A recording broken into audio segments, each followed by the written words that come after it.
Meus cumprimentos, que a paz do nosso Mestre Jesus esteja com todos nós. Para quem não assistiu às duas primeiras partes, né, estão lá no YouTube, podem consultar. Acredito que a grande maioria estava aqui. E o que eu gosto de lembrar é que não vamos ver o Apocalipse, mais uma vez, com os olhos de assustadores, né?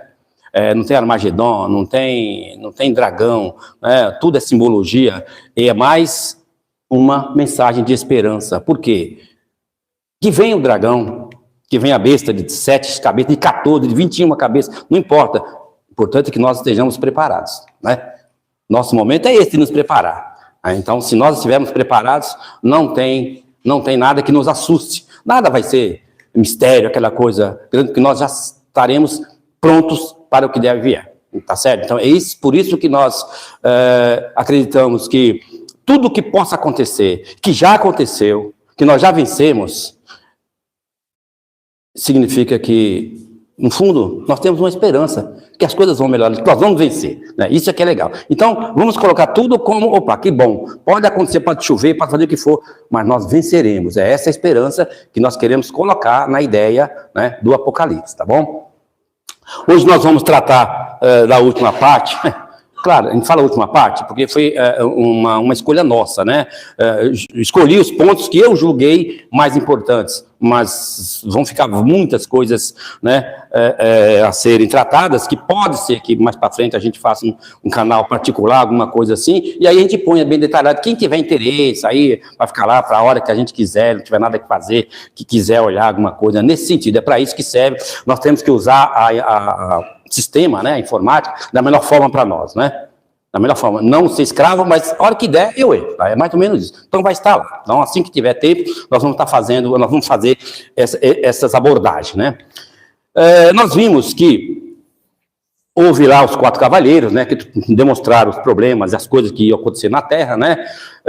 Depois a gente viu que existia um livro que só era aberto pelo leão da tribo de Davi, né? Lá de Davi, da tribo de Judá, que era Jesus, e ele começou a abrir esse livro, né? E depois que ele abriu o sétimo, aí ele começou a abrir o livro, e cada livro tinha um selo, são 7 selos para abrir o livro.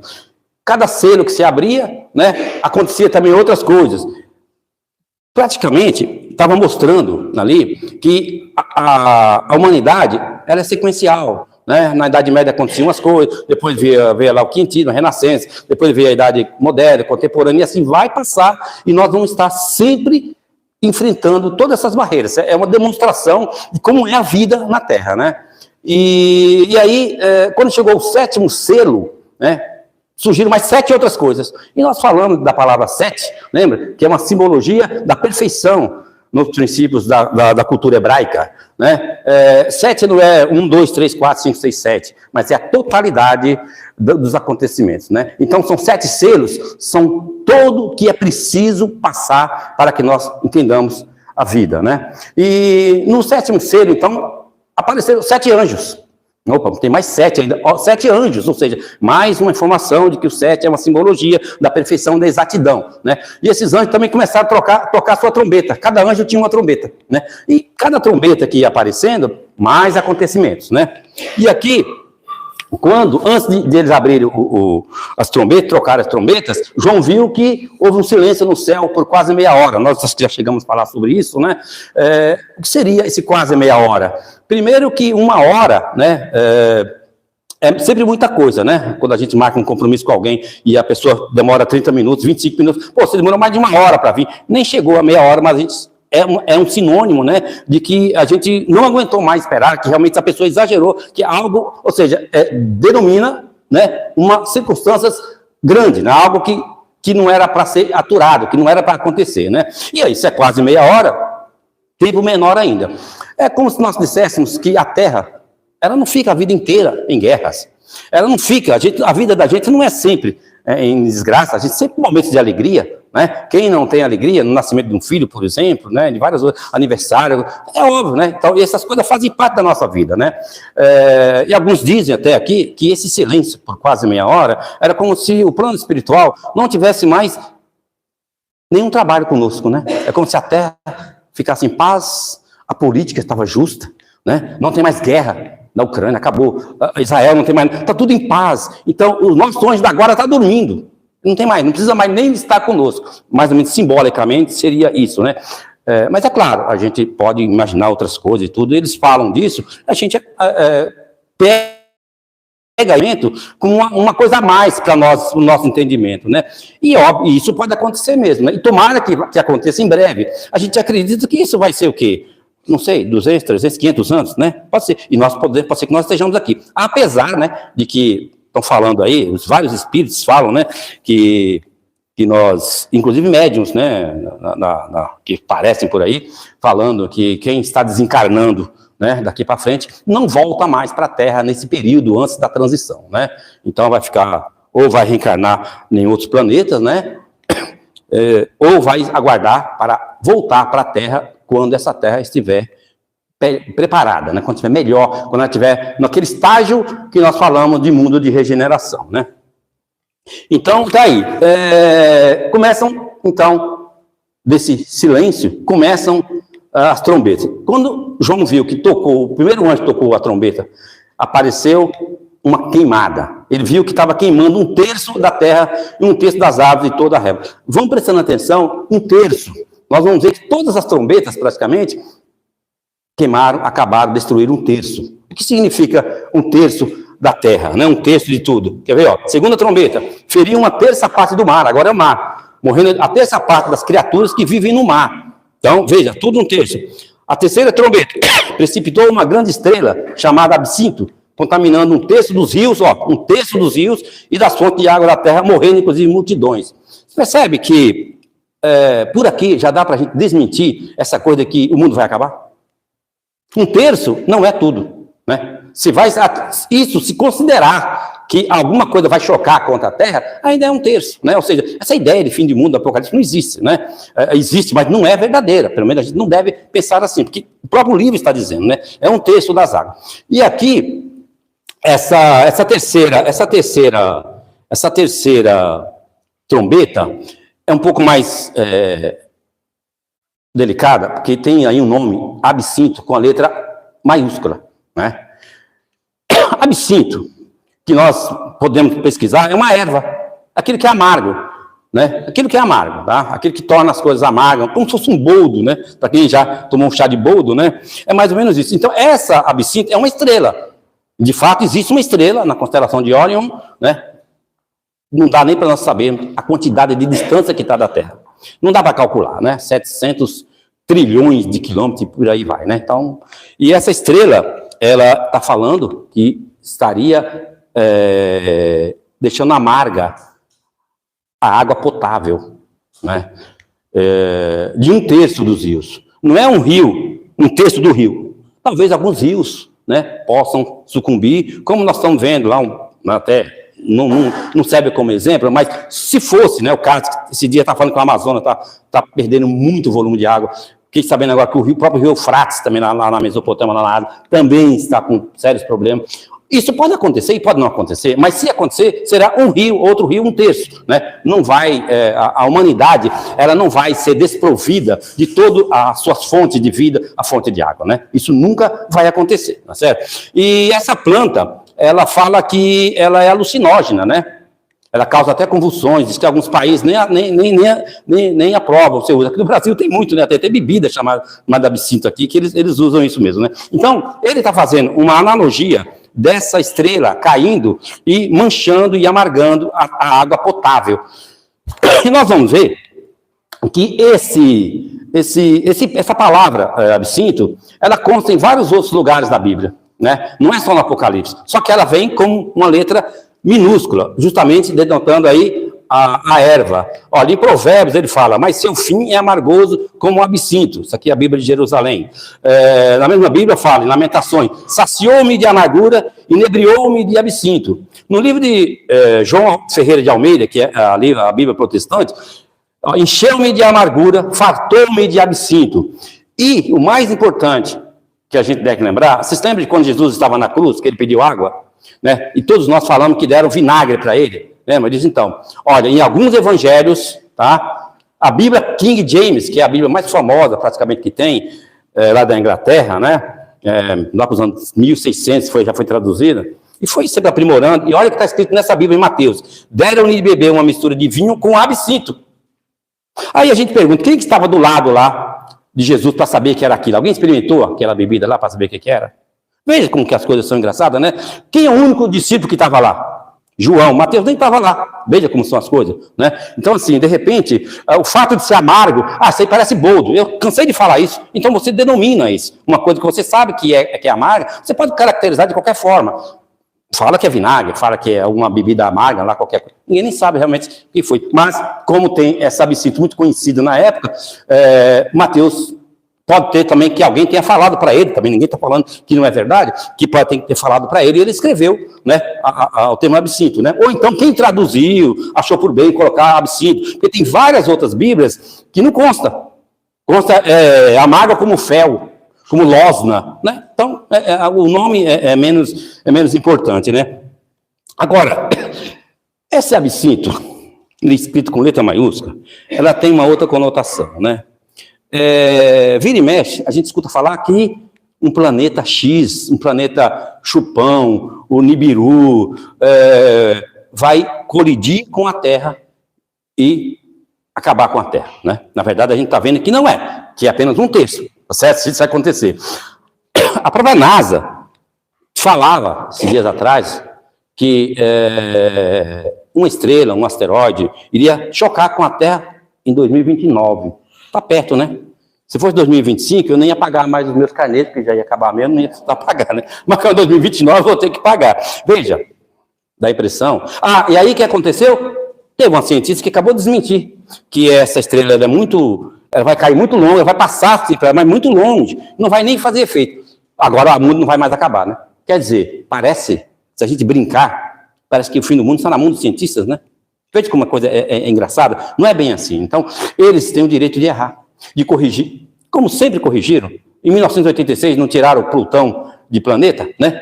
Colocaram o Plutão agora como planeta anão. Acabaram com o coitado, né? Só porque eles não têm os requisitos lá.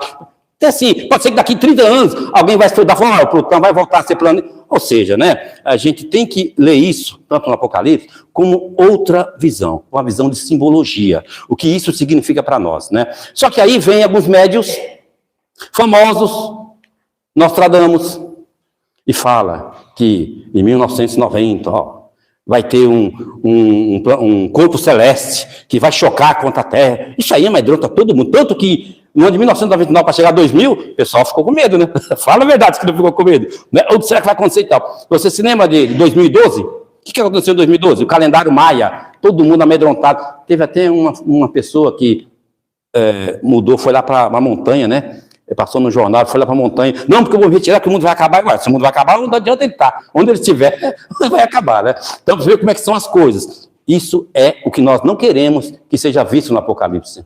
Essa ideia simbólica. Aliás, se vocês lerem mais para frente o Apocalipse, vocês vão ver que o próprio apóstolo João, o próprio anjo, fala para João que é simbologia. Ele mesmo fala que é tudo simbologia. Olha, é que tem uma parte aí que a gente não vai trazer. Ele fala, olha, a grande prostituta está sentada sobre 7 montes. E o Espírito fala para João, entenda, João, que a prostituta simboliza o Império Romano, que está assentada sobre 7 colinas, porque diz que Roma fica em cima de 7 colinas. Ele explicou para o João que é simbologia. Por que eu vou agora ficar colocando coisa na minha cabeça aí, achando que vai acabar, que as coisas, vou ficar com medo? Não, o próprio anjo já falou para João, tá certo? E aí teve um outro médium, conhecidíssimo no meio espírita, chamado Ramatiz, né? Ele é milenar, esse espírito, né? Viveu em 1300 a.C., lá nos faraós, né? Adotou esse médium, o Marcílio Mais, diz que foi um filho adotivo dele, uma dessas encarnações. Ele viveu na Indochina, viveu na Índia, viveu até na Atlântida, né? Fala que ele viveu. Então, um espírito milenar esteve contemporâneo de Jesus, né? Talvez com um filho de Alexandria, e aí vai, né? Isso é o que fala dele. A gente não está afirmando que isso é verdade, tá? Nós estamos colocando essas condições, essas informações, para falar desse Ramatiz. Porque esse Ramatiz, olha, existem várias obras dele, né? Um livro dele que nós adotamos é o Sublime Peregrino, né? Que ele fala de Jesus com a maestria, e nós incorporamos esse livro, porque nós sabemos que tem muita coerência e é muito bonito. Mas outras fontes que ele traz, né? Esse livro que ele fala de um astro intruso que vai bater também a Terra, esse livro ele escreveu em 1949, e ele dizia, olha, já no ano seguinte, ano que vem, 1950, já vai começar a ter influência desse astro. Olha, passou, ninguém notou nada, mas em 1960, vocês vão ver, também nada, né? Em 1990, também nada, né? Agora, para não dizer que ele está mentindo, não vamos falar que ele está mentindo, vamos assumir a seguinte postura. Uma cientista acabou de falar, sempre fala, que objetos do planeta, de todos os asteroides, meteoritos, todo dia cai um monte na Terra. Ela falou, um monte. Só que alguns são imperceptíveis. Não dá para notar. O efeito, alguém lá ficou sabendo, não contou, não teve efeito nenhum. E outra, muitos deles são barrados na camada do ozônio, cai no mar.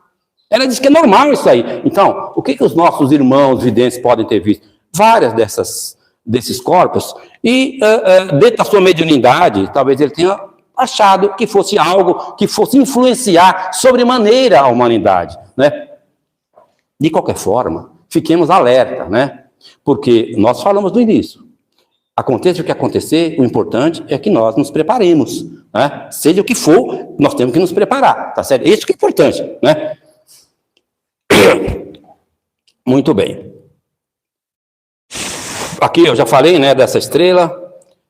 Ramatiz também, a vida dele. E aí, a quarta trombeta feriu o terço, olha, de novo, um terço do sol, a terça parte da lua e das estrelas, escurecendo o terço do dia e da noite. Escurecendo a noite, mas a noite precisa escurecer mais, né? Você percebe? Que aí é meio engraçado, né?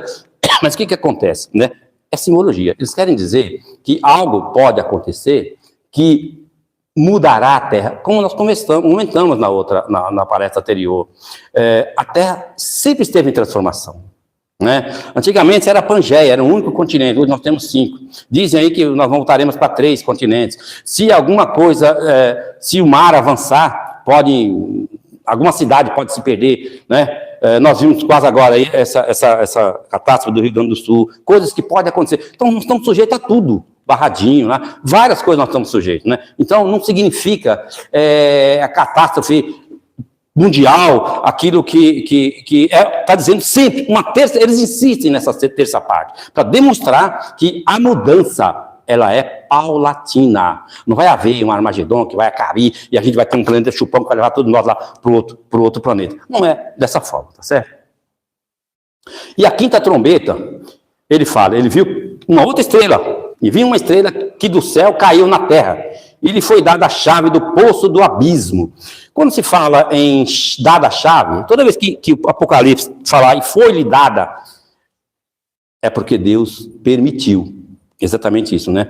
Porque senão, nós vamos pensar que foi dado o poder de alguém nos levar para o abismo. Quem deu esse poder? Deus? Como assim? Deus está brincando com a gente, né? Coloca-nos aqui na terra, e aí vem as desgraças para nos testar? Não é bem assim. Foi-lhe dada a chave, a coroa, né? O poder permitiu, assim como nós temos nosso livre-arbítrio, né? E os males que nós fazemos, Deus pede que nós façamos o mal que nós fazemos? Né? Quantas vezes essas injustiças que nós estamos vendo aí no mundo inteiro, será que Deus mandou? Não, claro que não, mas Deus permite, né? Foi-lhe dada a chave do poder para que a Terra, porque a Terra está sujeita a isso. Nós sempre sabemos que a Terra é um planeta de expiações. Então, se nós temos que expiar, temos que pagar, algo vai acontecer. E nós, quando viemos para a Terra, sabíamos que iríamos enfrentar isso. Então, não adianta ficar aí, porque Deus é injusto, não. Nós é que tratamos, né? As coisas que parecem castigo são nada mais do que corretivos que nós mesmos traçamos para a nossa vida, né? Aí, soou a sexta trombeta. Foram soltos os 4 anjos que estavam presos junto ao grande rio Eufrates, para que pudesse matar de novo a terça parte dos homens. Nossa, mas você percebe que é tudo repetido? São coisas que vão forçando a ideia dessa justiça divina, desses acontecimentos na Terra. Eufrates é aquele rio que fica lá na Ásia Menor, hoje é Ásia só, né? Na Mesopotâmia. Você sabe quem que ficava próximo desse rio? O Jardim do Éden. Paraíso bíblico ficava lá. Quem quiser conhecer o paraíso, né? Pega aí um avião e vai para o Iraque. Lá está exatamente o paraíso bíblico. É aquele território lá que ficava. E segundo, né, a própria Gênesis, aquele dragão, aquela serpente, ela foi presa, né? O livro do Apocalipse fala que prendeu o dragão por 1000 anos, né? A besta que era o Satanás dele, que era a serpente, ele fala ainda que era, fala literalmente, né? Ou seja, aquela ideia daquele primeiro assassinato que teve lá, de Caim, que matou Abel, né? Ali originou todo o mal. Então, o que os teólogos entendem? Que o mal foi preso ali para que a humanidade continuasse, depois que pecaram, continuasse a viver, a se reproduzir. Então, tirou, inclusive, Caim de lá, foi expulso. É uma simbologia, né? Que agora estariam soltando os 4 anjos para matar uma terça parte. De novo, Deus está brincando conosco? Não. Ora, qualquer um de nós que desencarne e se perca nas suas próprias ideias nebulosas e não tem saída, estão lá sofrendo como se estivesse no inferno, né? Porque a gente vai se sentir isso, né? A gente não gostaria de ter uma segunda chance? Quem não gostaria de ter uma segunda oportunidade? Então é essa oportunidade desses anjos que Deus dá, né? E aí tem gente que fala o seguinte: você imagine se esses 4 anjos fossem soltos no mesmo, né? Foram soltando aos poucos. Teria que ser aos poucos, né? Esses aqui falam que foi soltando os 4 anjos. Só que alguns falam que eles não soltaram tudo de uma vez. Fala porque você já pensou se nascesse Hitler, Bonaparte, Gengis Khan, Átila, Stalin, tudo no mesmo período? Acabaria com a Terra. Foi isso que eles citaram, né? Não são palavras minhas, são palavras de teólogos que dizem. Ou seja, a cada época nós temos algo para nos resgatar. Algo que nós não entendemos parece castigo de Deus. Quem não foi contra Hitler, né? Quem não foi contra Hitler, na época, dá vontade de entrar lá e matar ele 10 vezes, não é isso? Mas, na verdade, são coisas que nós não entendemos, porque o nosso pensamento, a nossa sabedoria está muito longe daquilo que realmente é o plano divino, né? Então, esses espíritos, eles vêm para nós, eles nascem a cada momento que a Terra estiver preparada e nós também estivermos prontos para recebê-los, né? E a gente sabe que nunca estamos prontos, né? A 7ª trombeta, quando tocou, João viu que abriu-se no céu o templo de Deus. E a arca do seu concerto foi vista no seu templo. Concerto com C. Olha que interessante. Quando se fala concerto com C, lembra o quê? Lembra música, lembra orquestra, né? Lembra harmonia, né? Então, o Leon Denis, no começo ele trabalhou com Allan Kardec, porque ele era muito novo, e ele escreveu vários livros. Um dos livros que ele escreveu muito bonito sobre a vida de Joana d'Arc. Ele é maravilhoso, né, Leon Denis, né? Ele atravessou o século, morreu em 1927. E ele diz que o templo, né, o templo de Deus é o universo. E que a arca do concerto são as religiões. E ele diz que João viu todas as religiões, não mais nós aqui na Casa Espírita, não mais os judeus nas sinagogas, os outros nas mesquitas, nas igrejas evangélicas, nas igrejas católicas. Por quê? Embora continuem havendo as religiões, o senso comum dessas religiões é o mesmo, né? De estar num único concerto, unidos na orquestra, regidos por um grande maestro, que será Jesus. Aí as pessoas simbolizam como o juízo final, né? Como sendo aquela coisa linda, maravilhosa, o momento em que Jesus vai voltar, né? Que eles chamam de parousia, né? Que é a volta de Jesus, para julgar os vivos e os mortos. Aqui não está falando de julgar os vivos e os mortos, aqui está falando que todo mundo vai se unir numa única orquestra, regido por esse mestre chamado Jesus. Veja como é muito diferente se nós pegarmos por esse lado, né? Bom, acabada essa parte, né? Aí tem várias coisas de lá até aqui, mas a gente veio direto aqui para um assunto que é muito polêmico, né, dentro do Apocalipse. E João diz o seguinte: e eu pus-me sobre a areia do mar, e vi subir do mar uma besta que tinha 7 cabeças e 10 chifres, e sobre os seus chifres 10 diademas, e sobre as suas cabeças um monte de blasfêmia. São muitas informações, né? Mas veja, do mar. Por que essa besta veio do mar? Porque nós vamos ver já que tem uma besta que veio da terra, saiu da terra. no geral, né, não tem lugar para as pessoas surgirem, né? A maldade, a monstruosidade está em todos os cantos, né? Por que não aqui no Brasil? Por que tem que ser um lugar que só lá que não acontece? Todos nós podemos ter um senhor que vai nascer lá para fazer o mal, alguém que vai gerar guerra. Em cada lugar aparece um monstro, um bicho de 7 cabeças, criando e gerando mal para a humanidade. Independe. Mas a água simboliza também que a vida veio da água, né? Percebe? A vida, tudo veio da água. Então, tem até alguém já leu aí, o tal de Leviatã, não sei se alguém já leu sobre isso, né? Que é uma grande serpente que está lá no fundo do mar, que é maior do que qualquer baleia junto, né? Que um dia vai sair. E o pessoal, alguns atribuem essa besta de 7 chifres a esse Leviatã. Isso também é algo que a ciência não corrobora, não comprova, né? Não atesta, porque não foi encontrado, né? Mas o esoterismo, né, a crítica toda, acha que isso um dia vai acontecer. 7 cabeças. Por que 7 cabeças? Eu tenho uma cabeça e consigo pensar um pouco. Cada um tem uma cabeça e consegue pensar. Sem a nossa cabeça, nós não pensamos. Mas se eu tivesse 7? Então, 7 ainda. 7, aquele número, né, da plenitude, é porque eu tenho muita sabedoria, muita inteligência. Nossa, mas a besta que vai destruir o mundo é inteligente? Sim, é sim. Você acha que as pessoas que fazem o mal são burras? Muito mais inteligentes que nós. Quantas vezes nós caímos no conto do vigário, porque tem alguém mais esperto, mais inteligente que nós, tramando e nós caímos porque nós somos inocentes e não aprendemos. Ah, eu não sabia disso, puxa vida, mas alguém já estava na nossa frente e nos levou para grupo e nos enganou. Então, a maldade, né? Tanto é que nas igrejas evangélicas fala-se muito que o Satanás é astuto, ele é inteligente, ele está pronto para nos pegar de calça curta. A hora que nós, né, cochilarmos, eles vêm. O Satanás é tão inteligente que planta a discórdia dentro de uma família, um casal. Ué, quem que vai fazer isso se não for inteligente? Então, 7 cabeças simboliza o máximo da inteligência, né? 10 chifres. Chifre significa poder, né? Os animais têm poder. Então, 10 chifres significa que é muito poder. É acima de qualquer coisa. Ou seja, eles têm poder. Nós vamos ver quem é que está dando esse poder para essa besta, né? Sobre o seu chifre, 10 diademas. Essas diademas aí, há quem diga, e eu acho até interessante essa análise, que é a oposição dos 10 mandamentos. Então, ele tem inteligência, ele tem sabedoria, mas para quê? Para fazer corrupção, para roubar uma empresa, para fazer sacanagem, para nos ludibriar. Essa é a inteligência mais pautada em 7 diademas, que é o contrário de quem estaria lá com os 10 mandamentos nas mãos e seguindo, não roubar, não matar, não furtar, tá certo? Então, essa oposição que eles fazem em relação aos 10 mandamentos. E a blasfêmia, por quê? Porque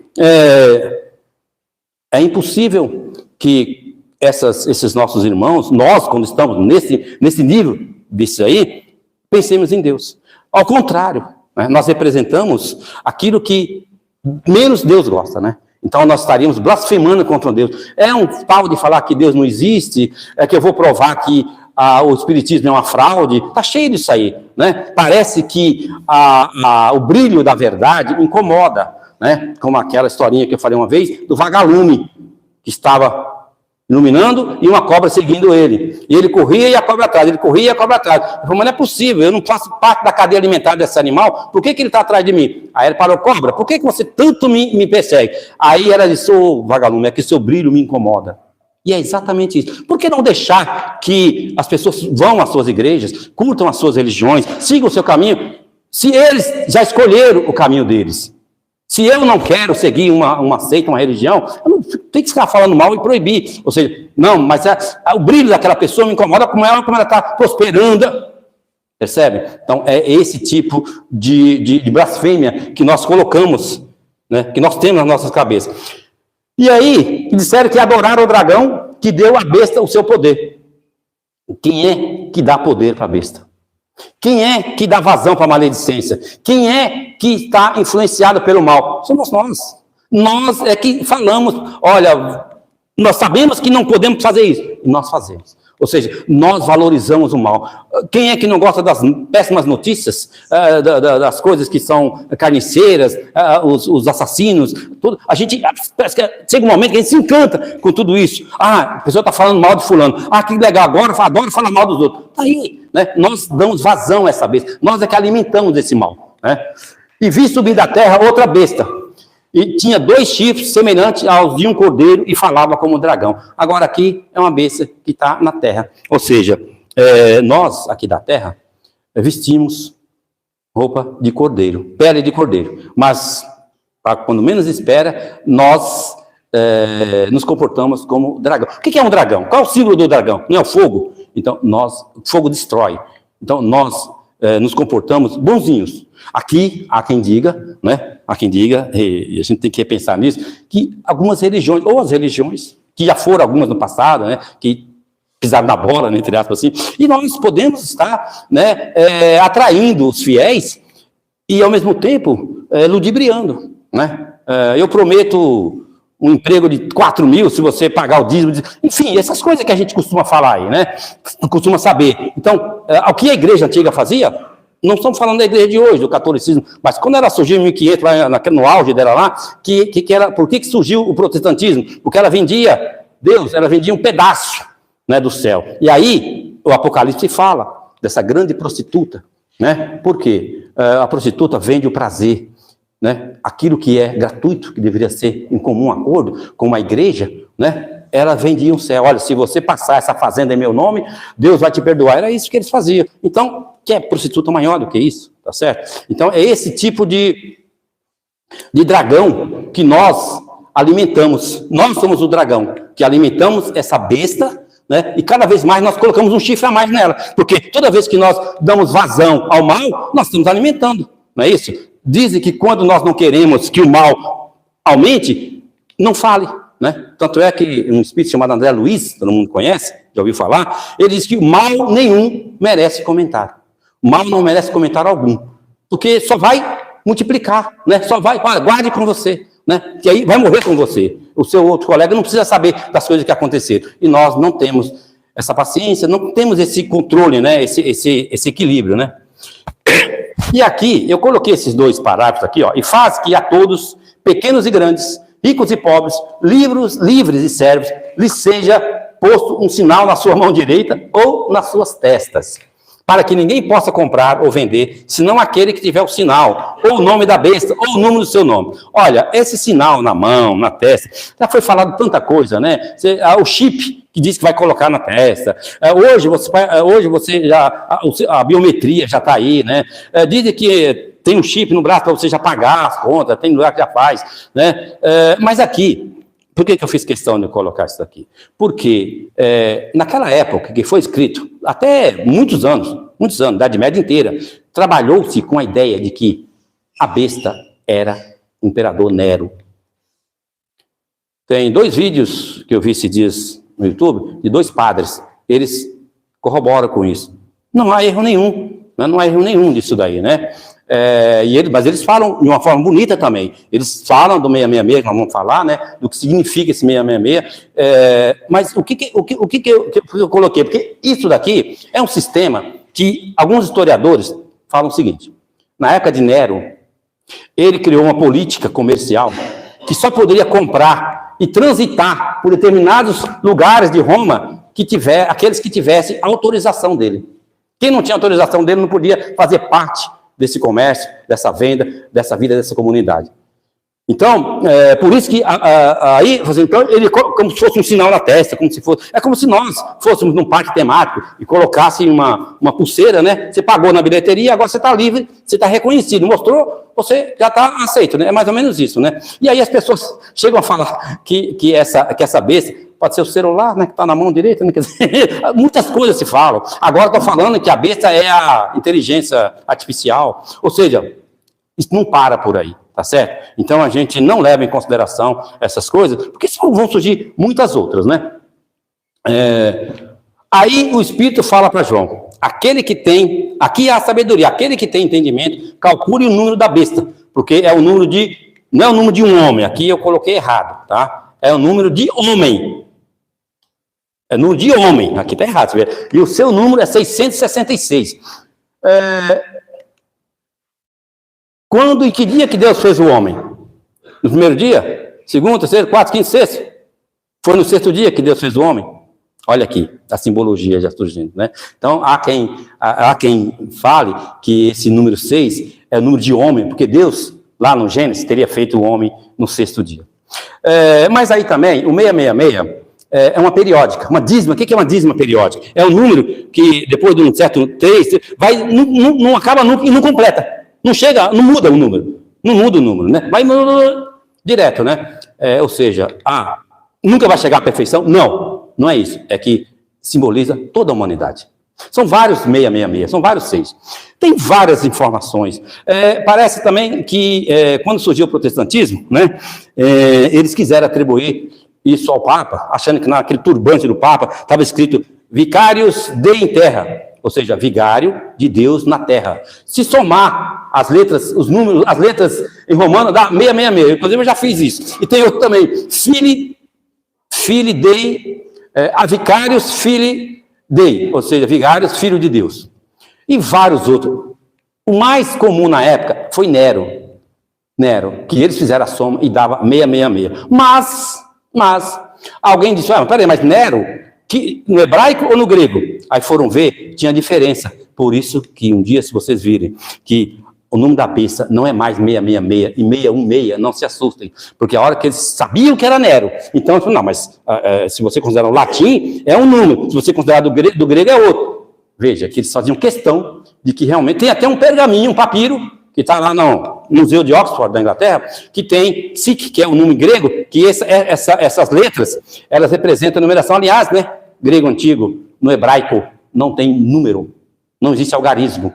Para nós países, para ler o número, é através de letras, a soma das letras. Tá? Isso se chama de gematria, que é a correlação de letras com o número. Nós podemos fazer no nosso alfabeto também. O número A, a letra A pode significar 1, o B, o 2, e assim vai. Né? E eles faziam isso porque não tinha algarismo. E eles usaram disso para fazer referência a tantas pessoas. Stalin, Bonaparte, Hitler, fizeram várias coisas. Aliás, né, Hitler, na guerra, ele fez propaganda, né? Não sei se a gente ficou sabendo. Ele fez propaganda do Apocalipse, né? Porque existe lá um nome lá que lembra Hitler, né? E tem lá o 666, e ele disse que era ele. Tá? Só para a gente ver, quer dizer, colocar um pouco mais de medo ainda nas pessoas, né? Como se não bastasse o que ele estava fazendo, né?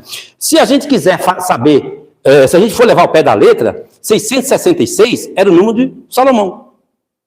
Para a gente ter uma ideia. Porque Salomão, a hora que ele se perdeu na imundície, no dinheiro, na luxúria, ele cobrou de todos os povos, e por ano ele recebia 666 talentos de ouro. Então, não precisa ir longe. Quer dizer, aí eu vou atribuir, claro que não é nada disso. Foi um crápula, foi claro, mas não quer dizer que ele tenha sido, vamos colocar ele como o sinônimo da besta, porque essa besta é o número de homem.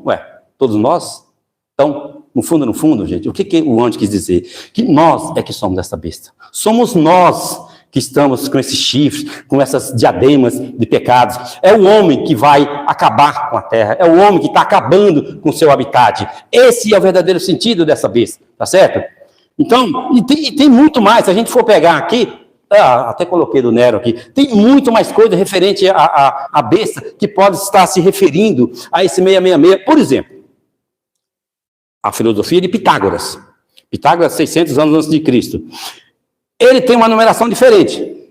Que o 0, 1, 2, 3, 4, 5, 9. E o 10 já é o 9 mais... Já é o 1 mais o 0. Ou seja, eles falavam que o homem, aqui na Terra, vai progredir, evoluir até o número 9. Então, o número 9 é o máximo da evolução do homem aqui na Terra. Aí vira o 9 de ponta cabeça, o que dá? O 6, ou seja, o máximo da bestialidade. Tá? E aí, não é só um 6, são vários 9 de ponta cabeça. Então, assim, há várias formas de nós interpretar. Essa forma eu acho interessante, né? Porque Pitágoras foi um grande filósofo, né? E ele deixou claro isso, que o 9 é o máximo, então, se virar o 9 é o 6. Ou seja, mais uma vez. Os padres, tem lá, muito gentis, eles estavam dizendo lá que 666 é a bestialidade. E o 7 é a perfeição, dizendo que não vai chegar à perfeição. E aí nós apenas corrigimos, né, que chegaremos sem a perfeição. Senão Jesus não teria dito aquela palavra: vós sois Deus, fareis o que eu faço e muito mais. Olha, Se ele era perfeito, diz que nós faremos o que ele faz muito mais, que nós também seremos perfeitos. E nós, não é porque ele disse, né, nós sabemos que nós caminhamos sim para a perfeição máxima que nós conseguimos chegar aqui na Terra, que é permitido para nós.